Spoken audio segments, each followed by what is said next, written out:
మనము దేవుని బిడ్డలము అనుకుంటున్న సమాజంలో కూడా మూర్ఖులు తయారవుతారు. వీళ్ళు ఎవరంటే క్రైస్తవ మూర్ఖులు అన్నమాట. క్రైస్తవ మూర్ఖులు. ఒక నాస్తికుడు అంటాడు, ఈ ఫలానా రోగిని స్వస్థపరచండి, అప్పుడు మేము నమ్ముతాం. మీ దేవుడు ఉన్నాడని, దేవుడు గొప్ప కార్యాలు చేస్తాడని అప్పుడు నమ్ముతాం అని నాస్తికుడు అంటాడు. వేరే ధర్మంలో ఉన్న వాళ్ళు అంటారు, అనొచ్చు, తప్పు కాదు, అది అర్థం చేసుకోవచ్చు మనం. కానీ క్రైస్తవులను ఇంకొక క్రైస్తవుడే సవాల్ చేయడు. స్వస్థతలు మీరు చేయండి, మేము నమ్ముతాము. వీడు అచ్చు నాస్తికుడిలాగా,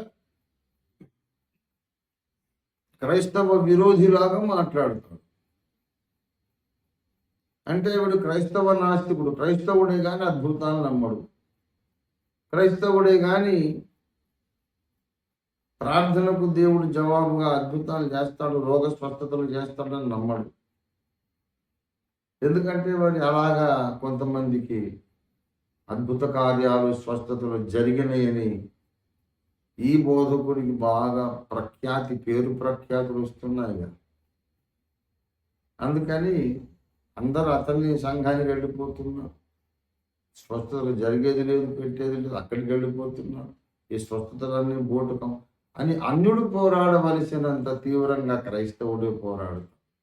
అంటే క్రీస్తు సైనికుడిని ఇంకో క్రీస్తు సైనికుడే దాడి చేసి గాయపరుస్తున్నాడు.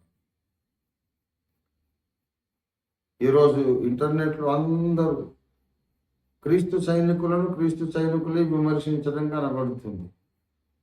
ఈ భూప్రపంచంలో ఏ దేశపు సైన్యమైనా తనలో తానే తిరగబడి తనను తానే కొట్టుకుని దాడి చేసుకొని గాయపరుచుకుంటుందా? ఒక దేశపు సైనికుడు ఇంకో దేశంతో పోరాడతాడు, కానీ ఒక దేశపు సైనికులు వాళ్ళే ఒక దళంగా ఏర్పాటై ఇంకో దళంతో అదే దేశం సైనికులతో పోరాడతారు. కానీ క్రీస్తు సంఘం అలా చేస్తుంది. ఇది మూర్ఖత్వం కాదా? మరి ఎందుకు వ్యతిరేకిస్తారు? అదంతా కరెక్ట్ కాదండి. ఈ కరెక్టో ఏమిటో పైకి వెళ్ళాక ఆయన చూస్తాడు. కంక్లూషన్ ఏంటో చూడరాదు. కంక్లూషన్ చూడవయ్యా. ఇవన్నీ అద్భుతాలు, స్వస్థతలు, అన్య భాషలో మరొకటో చేసి ఆయన కంక్లూజన్ ఏమిస్తున్నాడు? మరి ఎవరి వలననో రక్షణ కలగదని చెబుతున్నాడు లేదా?